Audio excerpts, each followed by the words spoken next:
Hi guys, and welcome to episode 6 of the Stoic Performance Podcast. My name's Matty Green, and on today's show I've got someone called Daryl Young. We call him Dry. He's from Canada. I knew him through my time in the Marines. We went to Iraq together. He since left, went back over to Canada and joined the police force. Today's episode we chat so much about the stigma surrounding PTSD, how he has dealt with it, how he helps others in the police force, and yeah, just a really kind of great chat about the subject, which has got so much stigma around, which we could do so much better at handling and helping other people if we just reached out and helped each other. So yeah, listen to this one. If you really like the content, please give it a like and subscribe to the channel as well. Enjoy.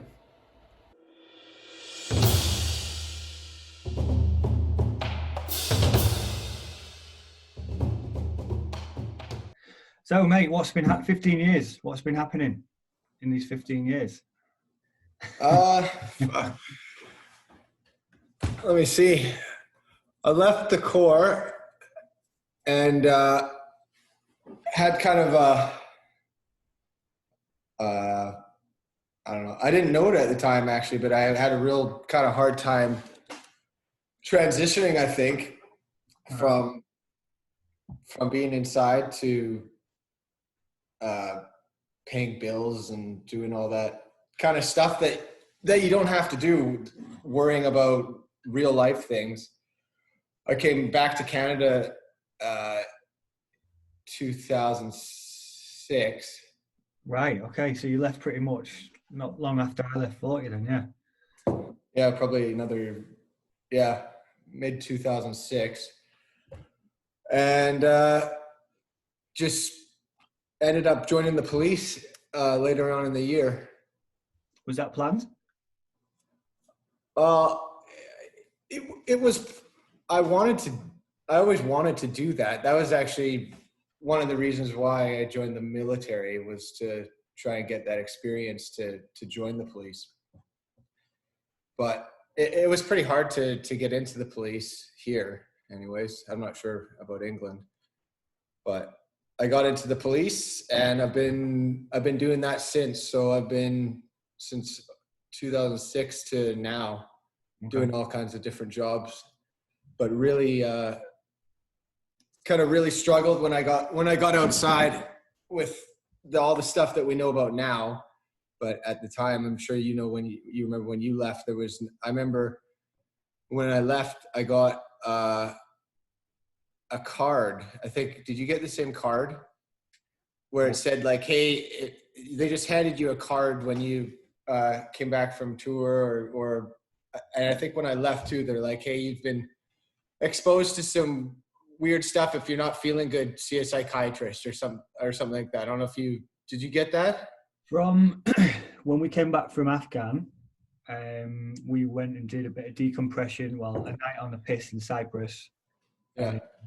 And then I remember some form of contact with somebody. Someone might have got in touch with me. I think they sent out a questionnaire or some bullshit like that. And that was it. That is literally it. Yeah. So in terms of aftercare, and especially from Afghan, I mean, Iraq, the tour we did wasn't very kinetic, was it? But coming back from Afghan, where we saw a bit of shit, the aftercare was pretty poor. And I've been out the Corps since 2012 now, and I've not heard a thing. There's been nothing from anyone. Not even a follow-up? No. But I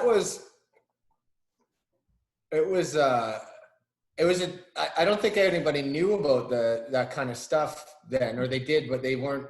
It was still kind of cool, or not cool, but it was still acceptable to not care about your guys anyways. I hope it's changed now, and it's probably not great, but I hope it's a little bit better now. Well, I think at the minute, obviously, there's no tours going on as such. There's trips, but not many operational tours. So the Corps in a state of kind of limbo, aren't we? I mean, from 2003, to 2014, the Corps was constantly on ops, and some lads got 3, 4, 5 tours of Afghan. You'd think during that time they'd square the shit away and get stuff sorted for the aftercare, but I guess it's not seen. Yeah. Not seen. Well, that sucks. Yeah, like I remember just kind of coming away. I remember getting that card, and at the time I hadn't even thought about a psychologist or anything like that, right? You're young and stupid. Yeah. But nothing affects you, right? And then now looking back now, when all the kind of the decisions I made and stuff I did immediately after leaving the Corps, like I progressed in my career. I ended up being in the police, which is a real good job here. It pays well and it has good benefit. Like it's a very coveted job, especially for somebody with my level of education. Yeah. Which is what do you have, the NAMITs or whatever? Yeah, limited at best, like me. Yeah. Can spell my name. Exactly. Well, most times.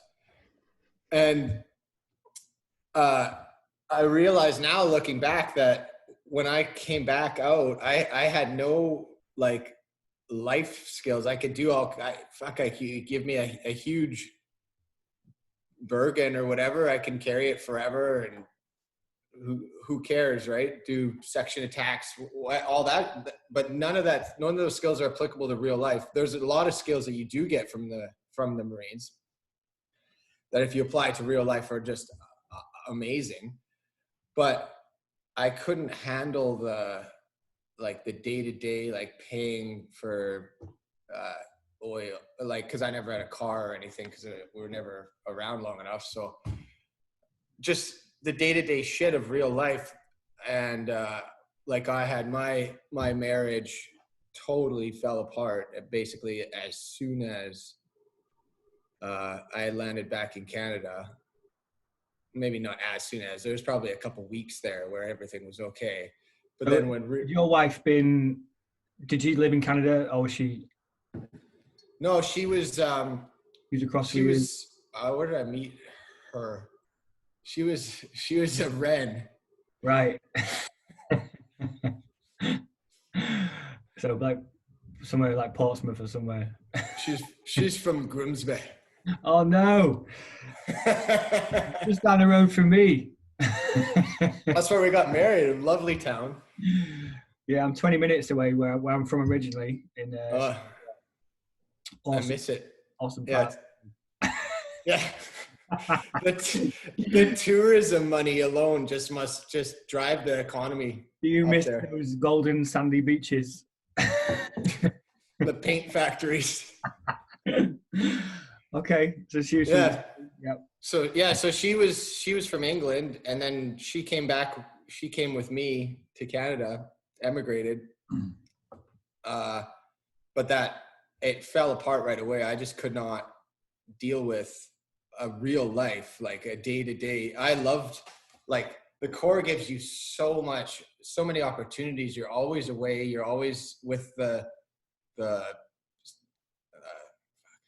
what do you call them? Lads.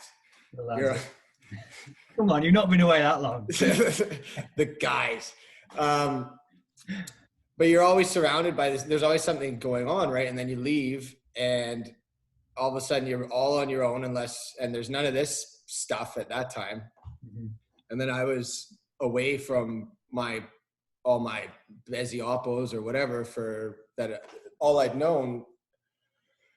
And stuff just kind of fell apart, but I didn't know that's why at the time. How long did you serve in for? Did 6 years. 6 years, okay. Which it was more than I wanted to do, but less than I was kind of at the position where I either was going to go to my juniors or try to, or leave. Yeah. And go back to Canada, because I'd kind of accomplished what I wanted to do. so I went into policing right away, and then still wasn't getting like the mental, was getting nothing. And then I was on patrol. I'm not sure what you call it there, where you're just driving around responding to calls and. Yeah, be patrol, something like that. Yeah, probably patrol. I was on patrol for 8 years, just doing shift work for 8 years, and not really taking care of myself or anything like that. Like, and then the mental health trauma that you get, or that happens from in policing is ridiculous. I think it's actually,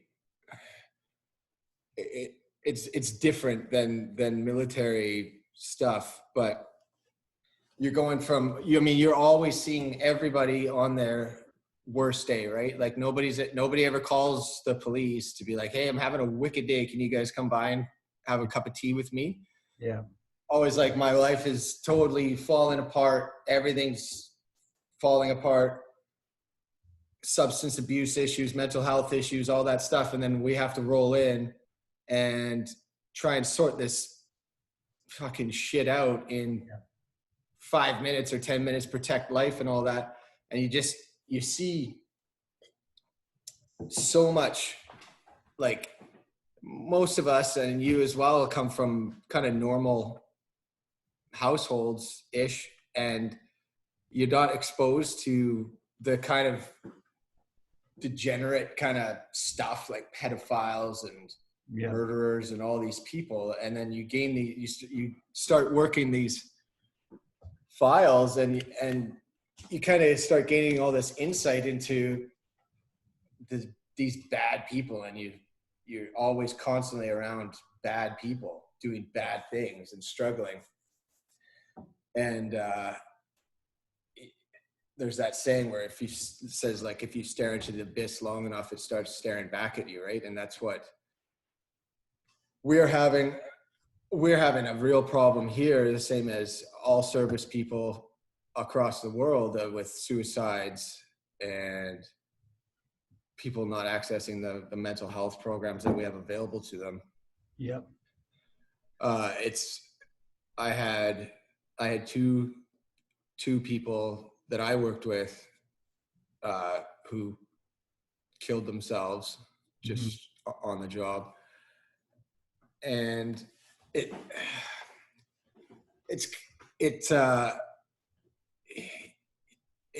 was a wake up call to me, the first one, because I had the mentality, and I'm sure, well, like we all did, where, the kind of the mental health stuff was for the weak, and it didn't matter, and just be strong and keep going, and like all this, really, it's bullshit. But I had that mentality where, like, oh yeah, that person's struggling, but that's just because they're weak, and it's not going to affect me, and all that shit, really. And when my friend killed themselves, I realized that I was part of the problem, really, with my mindset.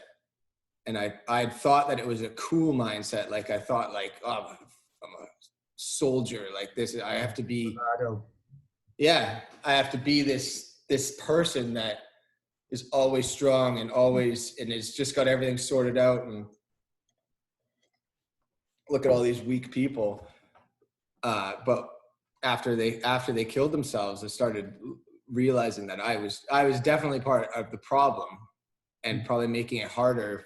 Not just me, but I was definitely probably making it harder for people to seek help or whatever, making it acceptable. So I went and saw a psychologist for the first time, and just really opened my eyes up to what to do, how to deal with things, how to decompress, how to do all kinds of stuff. And I saw the benefits of that and how much better it felt for me. So what I did is I went to my management team at the police department, and I'd read about some peer support stuff that some paramedics were doing in Ontario, and thought we could apply it to where I work in Abbotsford. And so I took a proposal to create like a peer support team, and also doing mandatory psychological check-ins now for every year. Every officer has to go speak with a psychologist, whether they want to or not. They've got to go talk to a psychologist once a year just to get that mental health check-in. So I've got this peer support team now that I run with a partner. We have 10 officers underneath us, or not underneath us, that are part of the team. And we confidentially now help officers out with any mental health issues that they need, where there's be depression, substance abuse, just basically trying to help with being like a shoulder to talk to without judgment, and just trying to escort them to talk to really a mental health professional, because I still have the same level of education that I came into this with. So yeah, I'm pretty well read in that stuff, but really it's just to try and identify when somebody's struggling so they don't fall through the cracks like they were, and support them on their journey to getting healthier mentally. But sometimes I think it's not all about the level of education that a person has. If you can make a connection with a person in front of you who is in need of help, sometimes I feel that that some people may be put off by the person in front of them being such a high level of education, that they're not kind of on the same wavelength and seeing the same kind of pictures. Where I feel if you've been there, you're doing the job, you've experienced the same things that this person who is in need at the same time, the same things, then they can open up to someone like yourself who, has been there and who's done it pretty much. Yeah, no, I agree. And that's kind of the premise behind it, is that it's peers, right?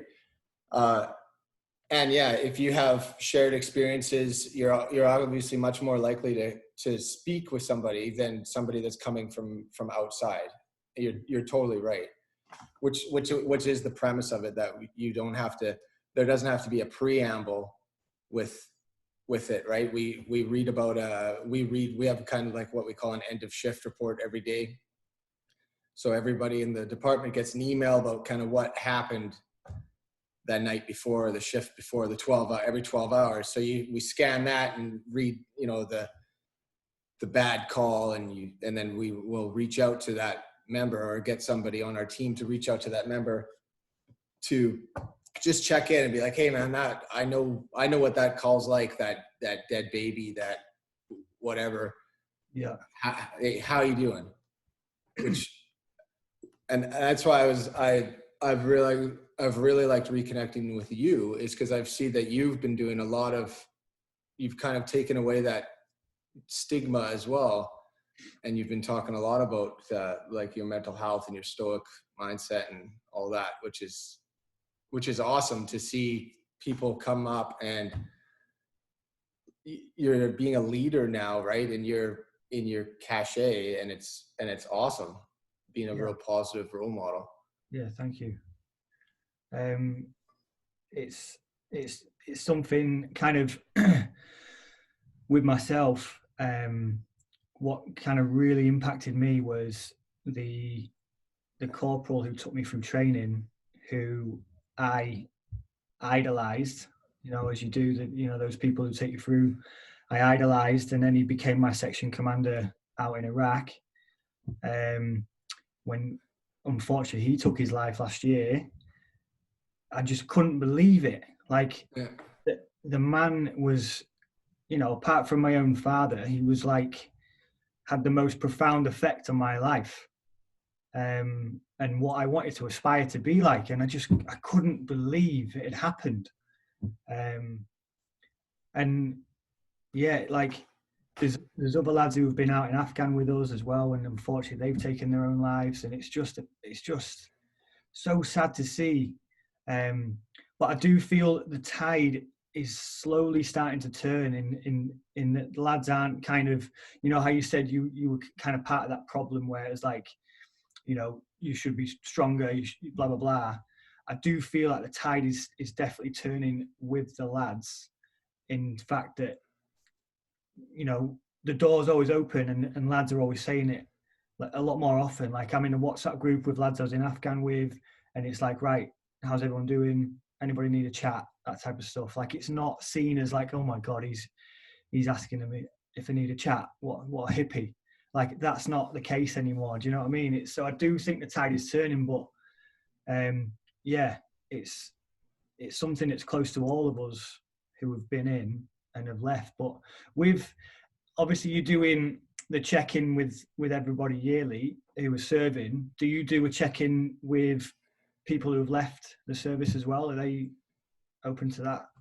Yeah, we're getting better at that. Obviously, those are the old school guys, though, the guys who they've done their 25, 30 years and they're not affected by anything and Yep. doesn't matter. This mental health shit's for losers. That's me a bit And of then and then they obviously are, you know, they're going to sink into depression, and it happens, right? A lot of the times. It's the same reason, same thing when you leave any kind of shared, well, any job, like where your life's at risk and you have those bonds, and then when those bonds are not broken, but when they've separated, and you're alone, it's going to be depressing, really, I think, if you don't have the right skills to cope with it. So yeah,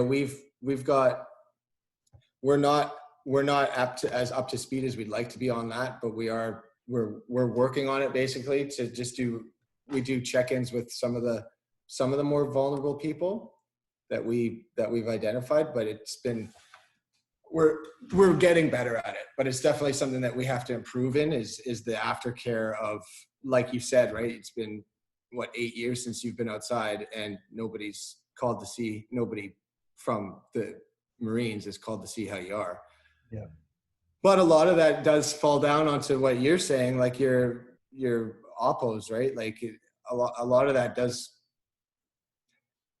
it does fall down to that. But that's one of the reasons why I made the peer support team, is because some people don't have oppos, right? They suffer in silence, or you always think, oh, somebody's looking after John or whatever, but you don't know, and it turns out nobody is, and then all of a sudden they take their own life or sink into some isolation and depression. And so I think it's really incumbent on people like you and, well, everybody, right, to just kind of expand their circle of people that they're checking in on, and maybe check in on people that they wouldn't normally. Yeah, definitely. With the peer support team, how are you kind of like, you know, you say you want to try and get better at it. Is there courses available to you that you can get on, or like, is it all you guys putting your heads together and just kind of rolling with it, or what type of thing are you doing to kind of develop your like coaching, if you will, or the actual peer support team? Is there anything you're doing for that? Yeah, we do. We have actually 3 psychologists that we had when we initially started the team. We did a whole week-long course with them, which was very different for me. I still have the remnants of my old mindset. So when I got to the room, and they have the circles, like 12 circles 12 chairs in a circle, and no tables, and we're sharing and all kinds of stuff. It was, I wanted the idea of the peer support team, but I have to admit, like, when I first walked into the room and there's these 3 psychologists there and there's all these chairs circled around, and I'm like, God, man, this is for even then, right? I'm like, what is this? Like, just give me a PowerPoint and let's get on with this. Yeah. But through the week, it was awesome, right? You create a group dynamic, create a team environment, and just form bonds of because when you share with people, right? Once you've shared and bridged that kind of gap of going like, all right, mate. But somebody actually is like, oh, actually, no, like I'm struggling with this, or I'm having a hard time getting to work, or waking up in the morning, or I'm drinking a shitload. So we did that course, and then there's all kinds of, it's getting much better. It's the tide, like you said, it's probably a worldwide thing, but like you said, the tide is turning in Canada, especially amongst police, because we've had so many suicides. Oh, there's a real problem, or there is a real problem. Yeah. So there's a lot of courses available to us, quite a lot, and my department is really good at sending it and giving us spots on these, but they're more provincial, like the, I don't know, like county level kind of courses for you. Yeah. And we get them, so we get to do ongoing training, just if there's new ideas, new things. We do collaborations with other departments. I talk with because all the departments now are starting to get these peer support teams because they see the value in it. The departments love them because it takes a lot of burden off of the department on doing all these check-ins, and then they can just, not that they're just ticking boxes because they care as well, but yeah, we're certainly a tool that they can use to try and keep tabs anyways on everyone's mental health. I can't say that it's going to be perfect because we're always learning and stuff's always changing, but we're doing the best we can, and we certainly have the resources to take the courses and learn how to do it better. Because at the end of the day, you can spend, if it doesn't really matter, right? You can spend weeks in a course, or hours and hours and hours with some person, and if you can manage to impact their life in a way that they were maybe heading down a path to commit suicide or to otherwise ruin their lives, and you've taken that time and you've been able to guide them or have them make that choice to just start getting healthier mentally, then it's all worth it, right? If you can do that with one person. So you can't, even if you do have failures, you can't look at it like that. It's like, I try to look at it like if you just help that one person that otherwise wouldn't have been helped, then the whole thing is worth it and a huge success. Exactly, and that's where I think the core is kind of falling down. Maybe not just the core, but UK wide, that aftercare isn't there, and maybe it's something maybe it's something that's changed recently. I'd have to find out from people, but I do think most lads would think, like you said earlier, the ticking the box. Most lads would probably think, oh, this is just a tick the box procedure thing. No one gives a fuck. So that stigma needs to change. And like I say, I don't know if anything is available now. It might be available, we just don't know about it. But it's something I might look into. Definitely ask around lads down in Limpston, see what's going on. But something has to change, because too many lads are unfortunately taking their lives. And it's, every month you'll probably see someone who shared something like, can't believe he's gone, what a guy, blah blah blah. Yeah, and it's like way too regularly, all the time, and it's so sad to see. And then you see all their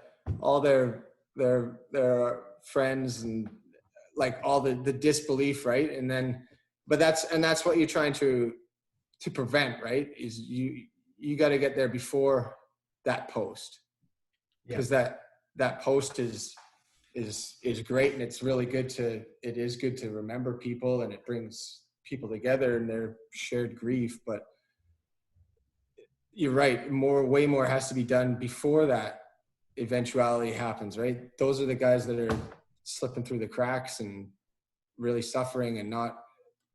And what I've found is like there's been a couple of things recently where everyone says it, and I'm sure you've said it as well, where you say like, if you're struggling, reach out, right? Mm-hmm. If you're struggling, reach out. But the thing is the person that's really struggling, they don't see it like that. Like they could see that message, like, I'll post something, right? Or whatever. If you're struggling, reach out. They're going to see it. They're not going to think it applies to them or anything like that, right? Or if they're in such a depressive state, they're not even going to have the energy or the desire to reach out. So recently I've started thinking that that's not enough. The my doors open. It's not bullshit, but the my doors open stuff is great, and it helps sometimes. But how many? I've posted that a lot of times, and usually those are coupled with somebody's killed themselves, and then you're saying, oh, it's so shitty. What a great guy, can't, a whole life ahead of him, all that stuff. And then at the bottom of it, you're going to write, if you're struggling, reach out. Yeah. And hey, I'm here for you. I've always got time, which is great. And it's a noble thing. And I know that you mean it, or I mean it. Everybody means it. But how many times, I don't have a lot of friends, but how many times? I don't believe that. the 6 or 7 people that I'm friends with, no one. How many people have you actually ever had? And I know that I've seen you post the same shit. And how many people has ever private messaged you and said, oh, hey, thanks for that post. I really didn't like what happened to Sam. I'm struggling. Yep. None Ever. Mm-hmm. So all that shit does, in my opinion, is it makes me feel like I'm doing something, right? Like, oh, fuck. Tim killed himself, but I offered to help. I would have helped if he'd reached out, right? And it kind of gives us a little. I've only recently.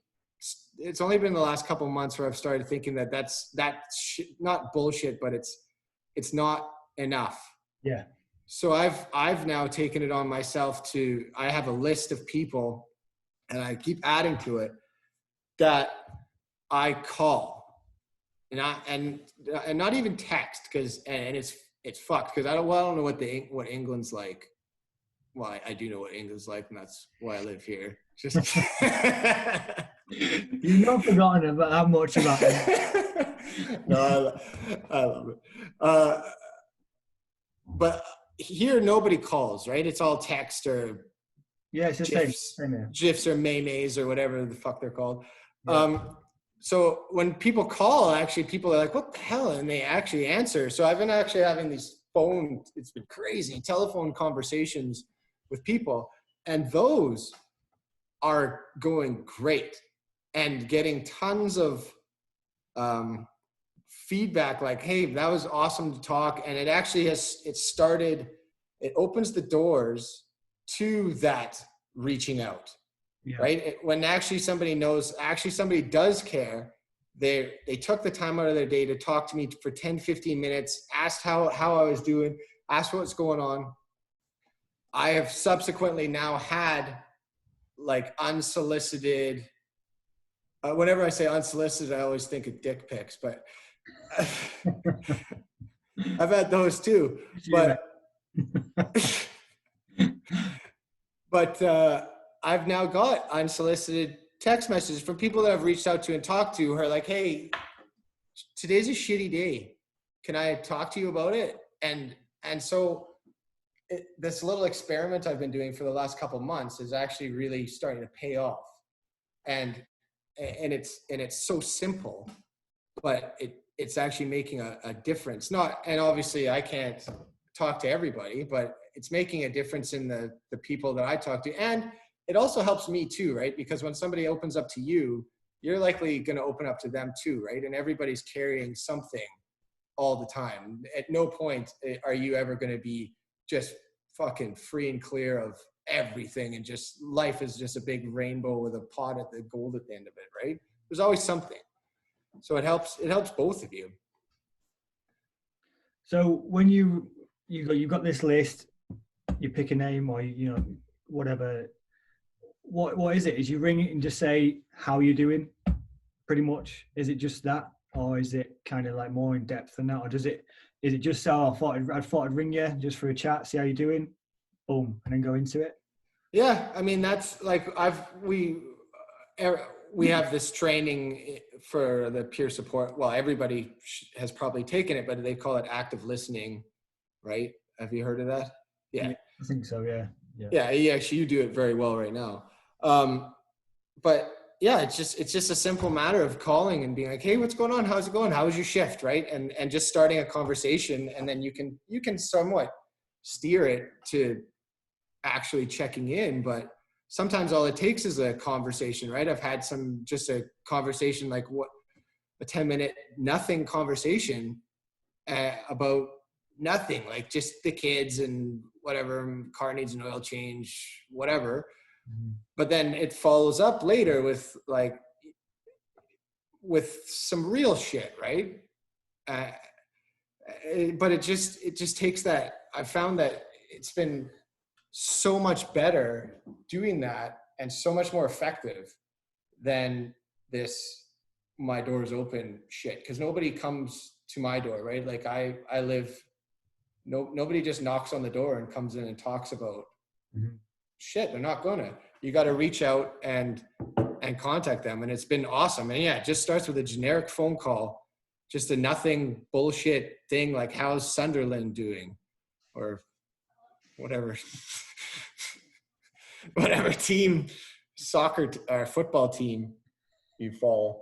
And it goes from there, right? And it's just so simple, but it makes a difference, and it's much more effective than oh fuck, I can't believe Sean's gone, my door's open, or reach out, because nobody's going to. If they're struggling, you'll get the people that are doing okay talk to you, but there'll be those people that see that, but they'll think, oh, they're not talking to me. They don't care about me. They mean that for their best friend, right? They don't mean that for me. So this is something, excuse me, that you've been trialing last couple of months. Has anybody else in your team started to do the same thing? Is it something? Yeah. I've been talking about it, and there's a few people now who are taking on that extra time or responsibility or role or whatever, however you want to say it. But it's not something that we're asking, because we are already volunteering the time. So just for them to be there and to be a resource when we need them is good enough. And then people are going above and beyond what's asked of them and helping out. And that's because people genuinely care, right? If you're always people always care. People want to help. They just have to know how or figure it out, right? Yeah. Which I think anyways, most people want to care, want to help. With I saw I don't know, probably a couple of years ago, the book club you were doing. Is that still going? And how did that come about? Yeah. That always brought a smile to my face. Just explain that one. Okay, so it's called Topless Book Club. Because why wouldn't it be? I'll give you the background of that. It's a Topless Book Club. There's a gang in where I live called the Brothers Keepers, right. And they took this gang photo. I don't know why they did, but they took this gang because they all got these cool tattoos like across their chest that said Brothers Keepers. Yeah. And they took this really cool picture in someone's kitchen. And like tarps off with all showing their tattoos, but none of these fellas, they're not like you and me. They don't enjoy a workout. They're a little soft and pudgy. Yeah, they got guns, but their physiques, Yeah. you wouldn't want them endorsing your workout program or your gym. So they had this picture made it like it's on the front page of the newspaper or whatever, and it's just these chubby fellas sitting in a kitchen, tarps off. So I had a good friend of mine who was struggling with some addiction issues, and they went to rehab and came back, and this is actually during the peer support thing, and he was also a close personal friend of mine, and they came back from rehab, and they're like, hey, I'm no longer doing these things, but I still want to hang out with you. I don't, they told me that, my social interactions have to be healthy and all that stuff. And I'm like, yeah, of course, man. Fuck, I love you. Like, we'll hang out all the time. And we would see each other usually twice a week before. And then obviously he was part of my social getting on the piss team too. And we did for the first week, right? We saw each other normally, and we did it was like dating. Like we went out on, like, we go hit baseballs. Baseball is like a sport where we go to the batting cages and hit baseballs, and we go for walks, and we're like dating, right? But then I would go out to the bar with my friends that can go out to the bar, but that they weren't at that place yet. So it was like 2-3 months had gone by, and he calls me, and I'm like, oh man, I can't wait to hear. And he challenged me. He's like, where the fuck have you been, man? I'm like, what do you mean? He's like, I haven't talked. When was the last time we saw each other? I'm like, oh fuck, it's been like a long time, longer than I want to talk about, man. And he's like, yeah, you said that we were gonna, like, I need this. He called me out, right? I hadn't forgotten, but what I was trying to avoid was, hey, I'm going out. Do you want to come to the bar, right? I'm trying to avoid I didn't want to put them in a bad place, but what I wasn't doing was taking the time to still provide a normal social thing. So I asked what he wanted to do, and he said, well, I've been reading, because I'm not going out, I've been reading books a lot. I'm like, okay. He's like, let's read the same book and then meet up once a week and talk about it, like a book club. I'm like, okay. And he's like, because of that Brothers Keepers picture, when we finish a book, he's like, let's go tarps off and take a picture in your kitchen. I'm like, I'm always looking for an opportunity to go tarps off, so sure. I would have done this interview tarps off, but it probably would have been weird. But so we do that, and which was awesome.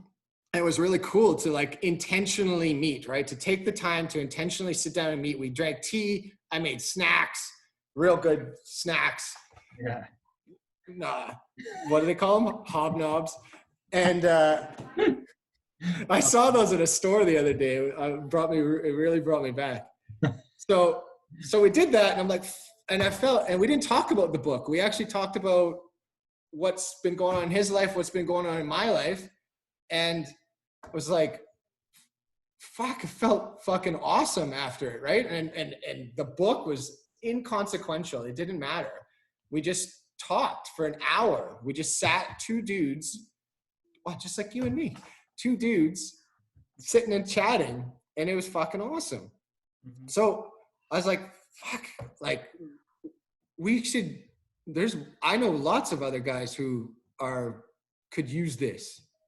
So I started reaching out to guys and be like, look, do you want to join like this? Come to my house every Sunday, and then when we finish a book, we're gonna go tarps off and take a picture. But for the most part, we're just gonna talk about our lives and our stresses and mental health stuff in a group setting. And it just snowballed, and now we have like I'll send you the latest picture. It's pretty sick. Yeah. Sick's like a word that kids use for good here sometimes. Yeah. Yeah.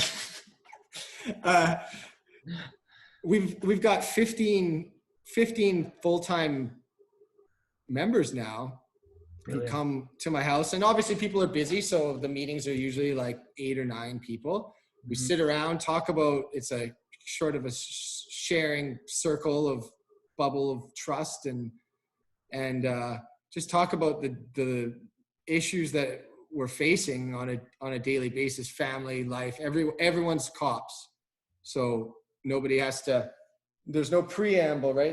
They can just walk right into, I was at a homicide and they got shot 6 times or whatever, and there's blood, all that trauma. You don't need the preamble. You can just walk right into it. We've had the retired chiefs come. We have it's getting really big. And now my psychologist, who is also the psychologist for the peer support team, is now starting to kind of, I'll get like a text from somebody like, hey, I was with my guy and he told me to reach out to you and see if I can come to book club. And I'm like, yeah. So that's where that comes from. So we do read the books. Everyone gets to pick a book and we read the books. There's a lot of rules of the books because we're all dumb cops. So they can't be too long. They can't be very complicated. There's got to be some illustrations. Right. But we don't really talk about the books. We talk about the shit that you would talk about. Like, fuck, man, I'm really struggling. I'm not getting out of bed. Like I called in sick to work 3 days last week because I just couldn't be fucked to get out of bed. Yeah. And or whatever it is, right? I can't stop thinking about this dead baby. I can't stop whatever. All the shitty things that you deal with in policing. That's what we talk about. And the meetings have now gone, they used to be an hour. Now they're pushing 2.5 hours. Like we're in the kitchen where this is where we do book club. And my family's like, here, have finished dinner. And then everyone's gone to fucking bed. And there's still these lingerers from book club who are bringing blankets and pillows to sleep over. But it's awesome. And it's totally cathartic and it's cool. Good. I think you should do. Sorry? Sounds like it's working, definitely. Well, it's a nice, safe place, right? And that's what everybody wants. If you can get somebody to talk or to get, I think it's all about being intentional, where you take the time, right? It means a lot. Like me taking the time, you taking the time to talk to me, it just for this time, it means a lot to people that people want to talk to them, right? And so if you can do that, you bridge that gap, and then you're creating these roads for help later on, because we all struggle all the time, or I do, and I'm just getting better at admitting it now. Or not admitting it, that even sounds stupid. I'm getting better at sharing it and talking about it and being like, this, I'm fucking struggling today, and removing the stigma of it, because that's what you have to do. You have to make it like like getting this mental health help is so integral, right? Like your brain, your body, doing your workouts and stuff, it's all good. But if your brain's not in the right place, everything else is going to fall down too. If your car needs a oil change or it breaks, right, you're going to take it to the mechanic, and we just take, like, that's why I'm seeing my psychologist regularly, just to make sure that everything's ticking along, and just get a tune-up every once in a while. Yeah. I mean, the two come hand in hand, like physical health, mental health. If one of them's out of balance, the other one's going to be out of sync as well. So kind of like leading into that, like with regards to physical health, I see you do a lot of like charity runs and stuff like that. Like you do some pretty long runs and some pretty, I mean, what is it? Tough Mudder, the 24-hour challenge one you did? Yeah, we did that a couple of times, yeah. Stuff like that. So like, do you always do them for charity and stuff as well, I think? We do a lot for charity. Like right now, well, and that's because my psychologist taught me about how, like, just how cathartic running is, or like I don't feel the best time mentally that I feel is like when I've run up like a super long distance, kind of blown myself out, and I've just kind of, oh, it's just, you know, the feeling well, like after that calm feeling after a bee sting or whatever, that it's just, it's awesome, and it centers me.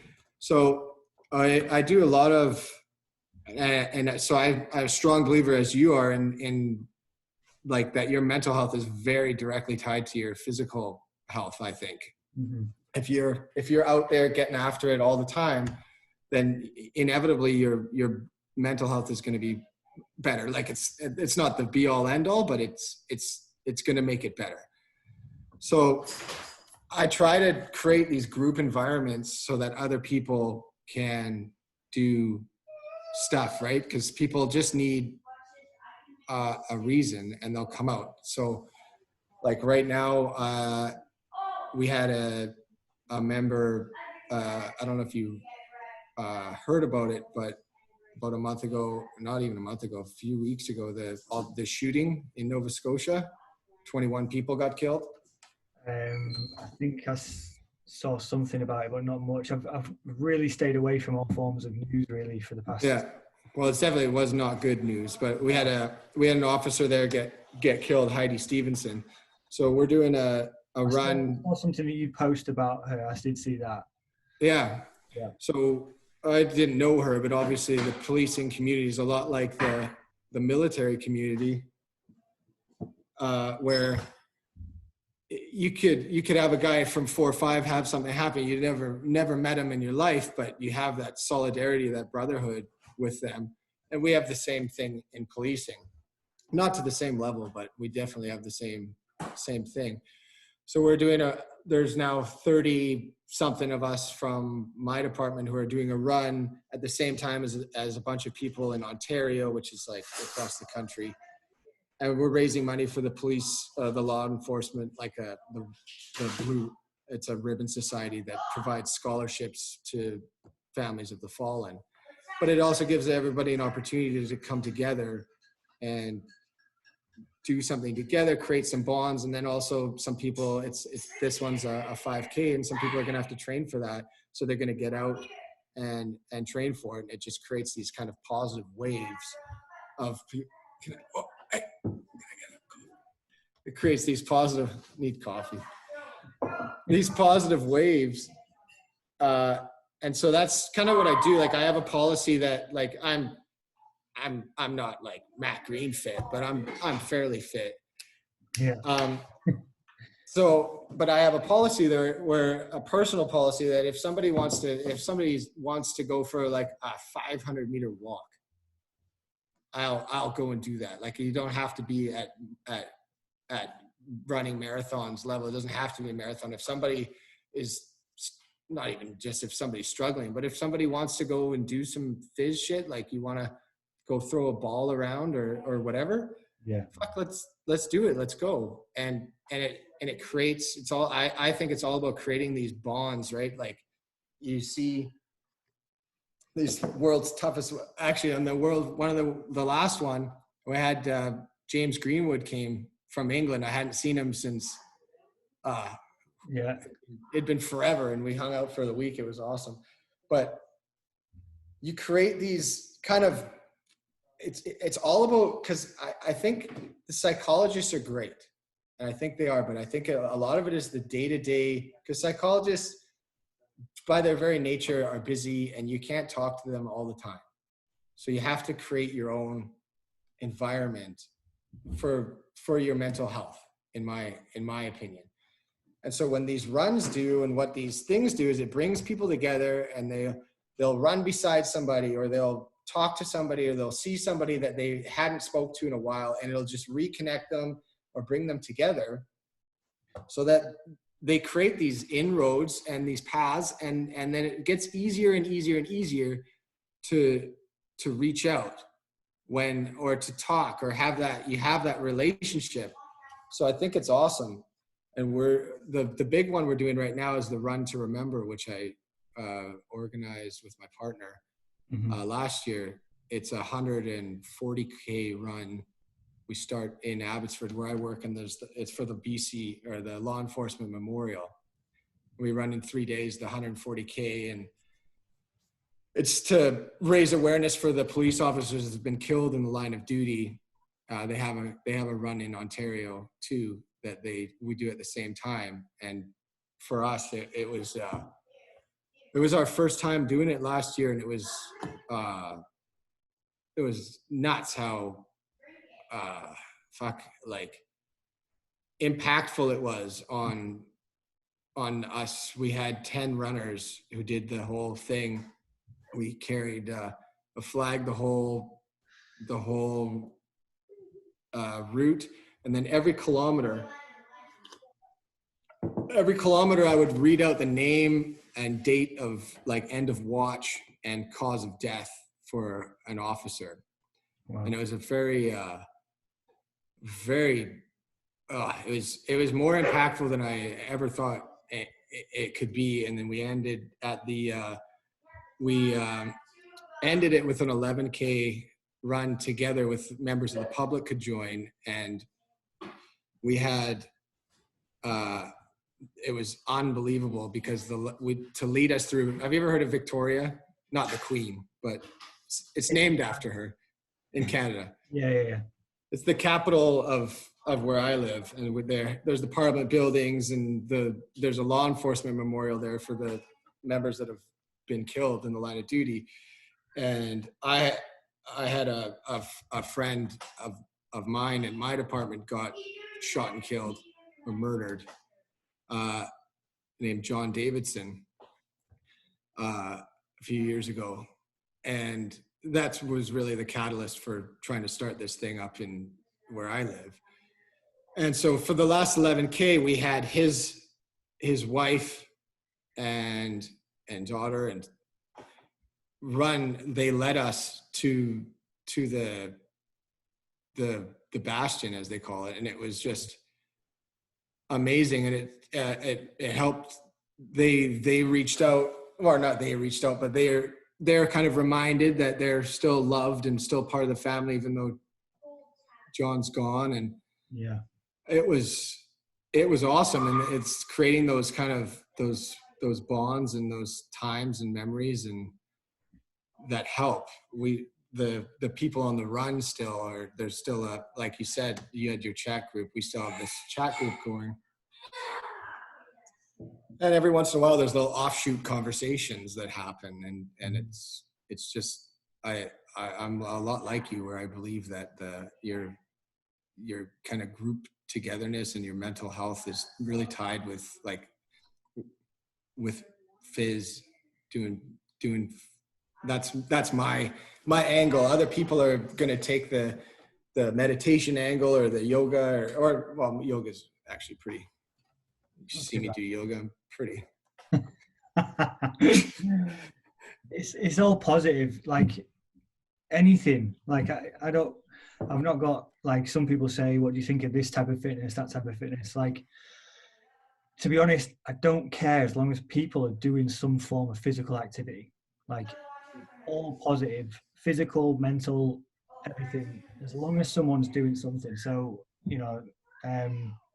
someone said to me the other day, like, what do you think to all the the online personal trainers now that are coming out and just doing home workouts and stuff like this? And I'm like, it doesn't matter. Like, they're trying something. It might be, they're going live on Instagram or Facebook or whatever, and they might just be doing it for likes. But as long as, that, like you said earlier, that someone might have seen that didn't do it, or might not have seen it and have been like, right, I'm gonna do this. I'm gonna do a bit of physical activity, and then bam, they're on it. That might be such a positive. So, as long as someone's doing something, 3-4 times a week, even twice a week, maybe something so small. I try and get everybody to do some form of mobility every day. just a bit of movement, something different from being sat down or just walking. And if it's 10, 15 minutes, then it's 10, 15 minutes that you wouldn't have had, and you're putting that in a bank. But it's just so important for people to work out. Oh, you're totally right. And anything helps. And I'm with you on that. If somebody, if those people get one person out moving or thinking about moving, or just nudges them in the direction of like, fuck, maybe I want to start hanging out with Matty Green. Learn some cool shit. Do some cool kettlebell shit. I'm trying.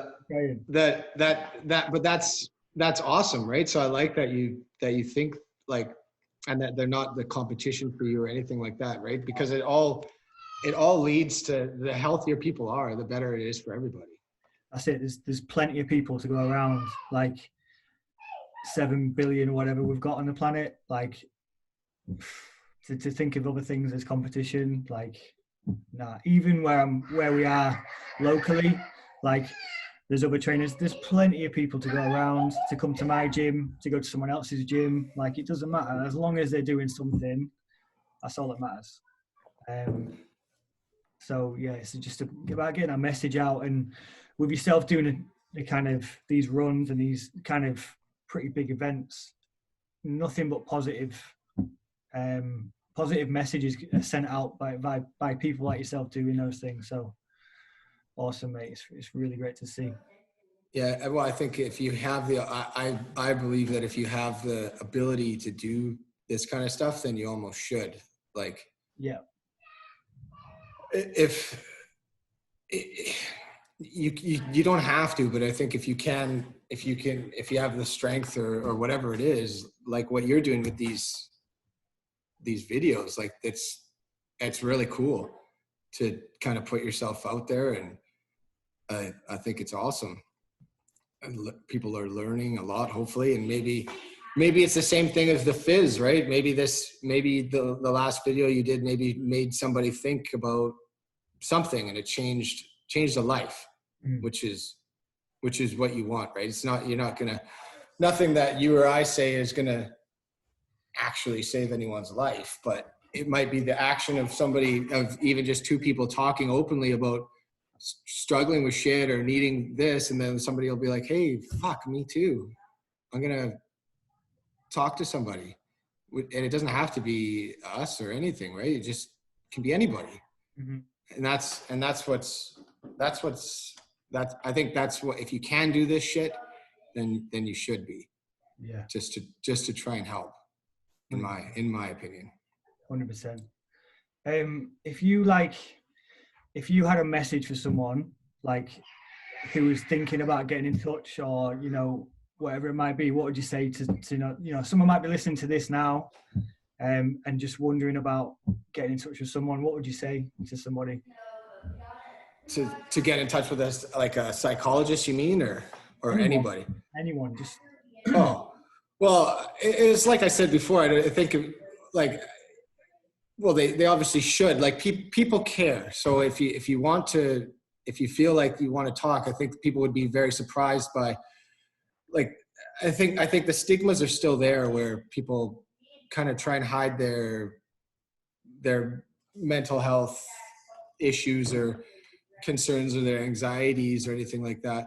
But I think people would be, even if they haven't reached out in the past to anybody or talked about their mental health stuff, I think they'd be pleasantly surprised by how it's received by probably 95% of the people. There's still going to be those assholes out there that think it's the 20s or the 40s, like the guys from World War I who thought that, who shooting people for cowardice and all that bullshit. Yeah. But I think 95% of people, if you were to reach out to them and say like, hey, can we go for a walk, or can we just talk and meet up at maybe a pub? But I know do you guys have outdoors left there, or is it just all pubs now? How do you mean outdoors? Closed. But I think if you were people would be pleasantly surprised by how open to being reached out to people are, right? People want to help. You just have to give them an opportunity. If somebody were to reach out to, not like I said, 95% of people, it's going to be met with positivity, and people are going to be like, yeah, sure, man. How can I? Or, sure, mate. How can I? How can I help? What do you need to do? Right? You have to give people the opportunity. But I think that if you're struggling, or not even if you're struggling, but you just want to talk to somebody, then you should.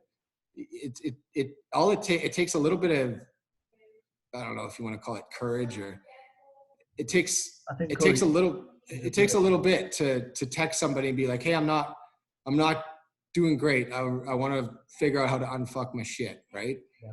But it takes that little, once you've kind of jumped off that little ledge, then it's all downhill from there. Once you open that conversation up, people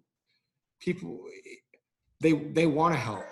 And once you've kind of started that conversation, then it's all downhill, and it gets easier and easier and easier.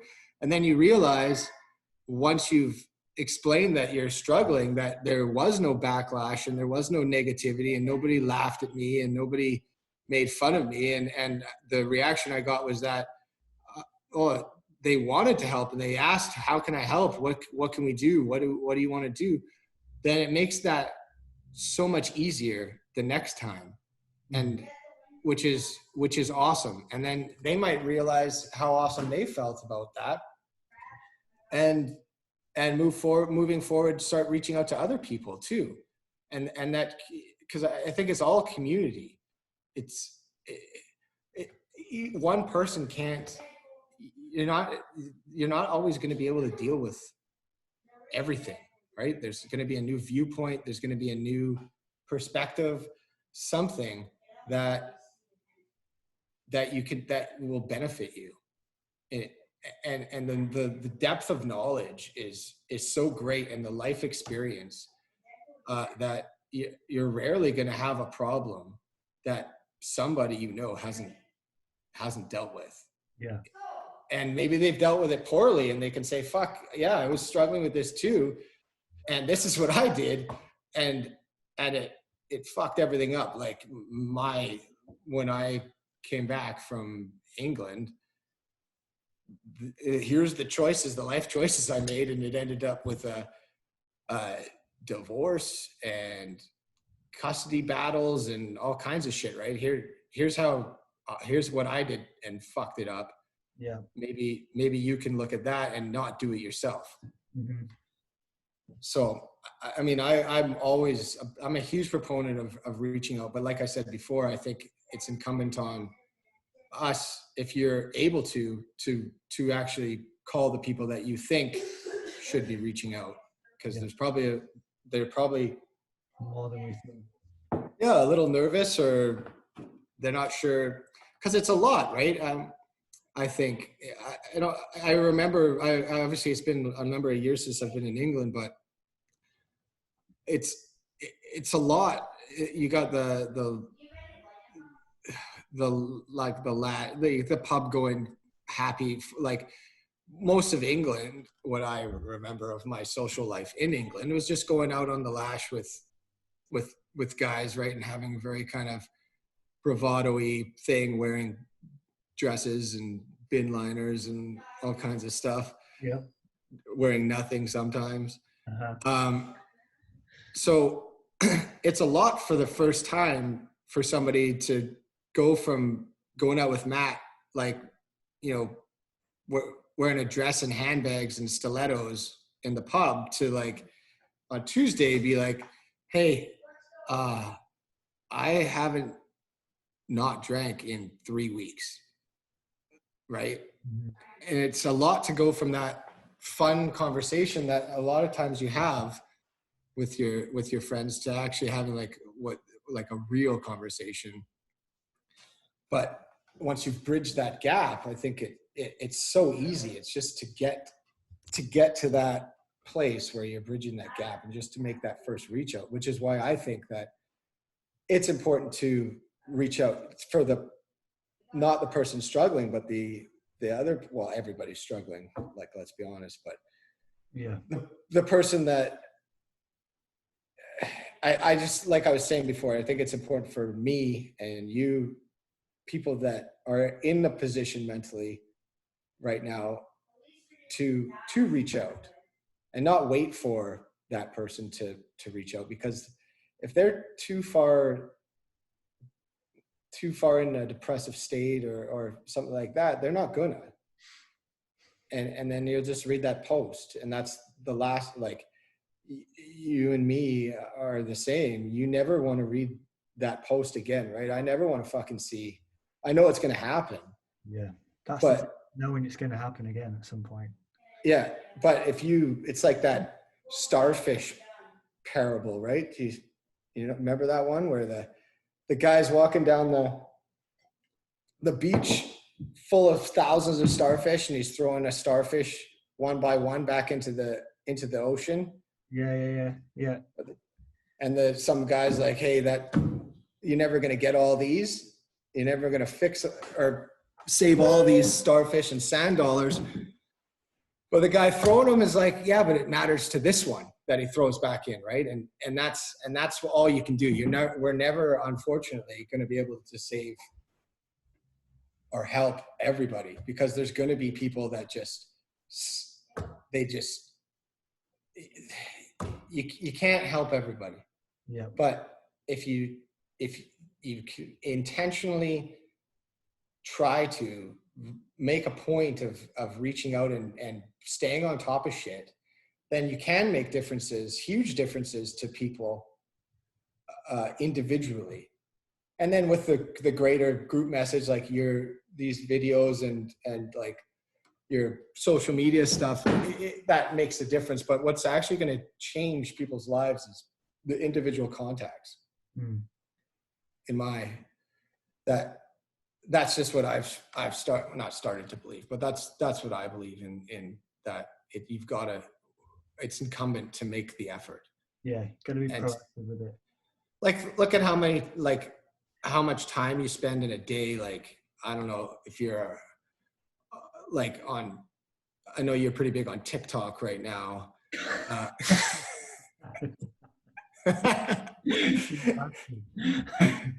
But if you look at the time that you waste on just scrolling through shit or looking up like what fucking how many goals he got in 1973 or so, like, if you take that time and you just take 10 minutes to call somebody, not even every day, but if you just take that little bit of time, I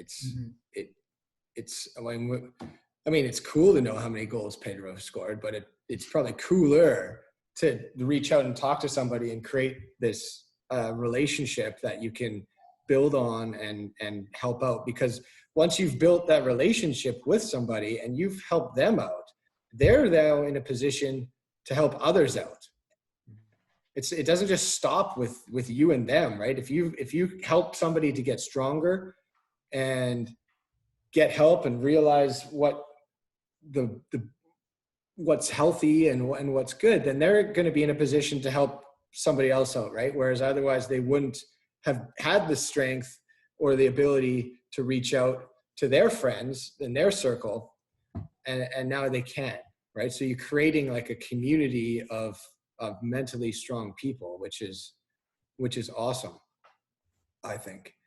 Yeah, definitely. Mate, you've read a lot of books through this book club, I believe. I love reading books. Give me your best one. But do you like crying? I don't do very often. I like it when I do either. Well, have you read the Art of Racing in the Rain? No. You should read it if you're not too scared of crying, because you're going to cry. Okay, The Art of Racing in the Rain. Okay, I'll read it and I'll let you know if I cried or not. I'm like a cyborg. No, there's no way you're not gonna. So if I don't cry, does that make me non-human? It would. I think it definitely would. There's no way you can't. Okay.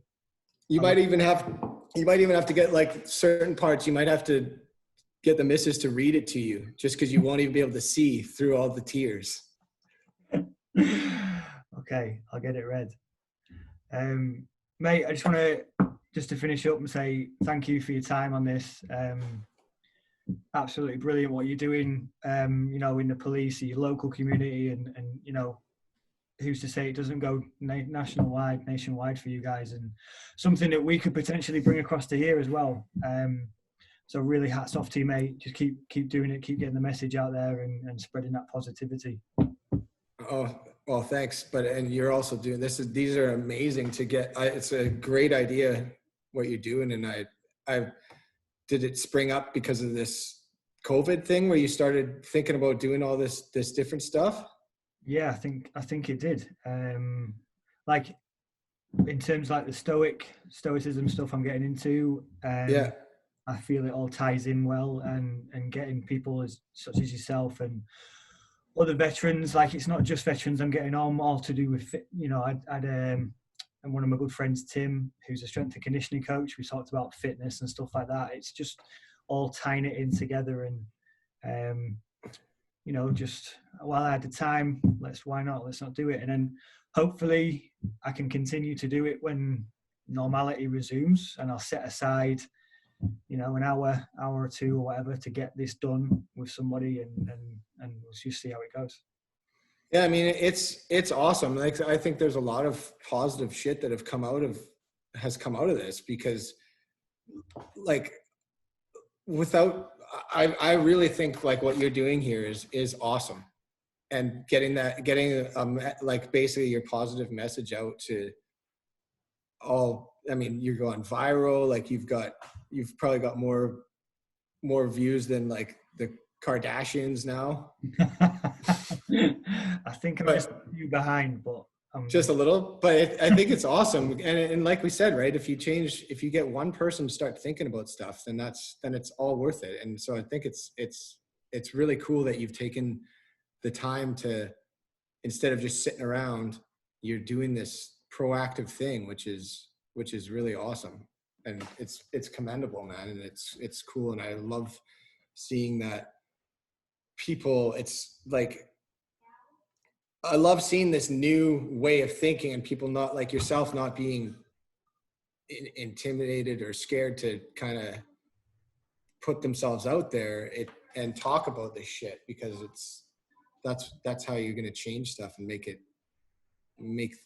life better. And it just, thanks for doing this, because it's wicked. No problem, mate. Thank you very much for coming on. And yeah, take care. When is your race? When's the 140? That is at the end of September. Okay.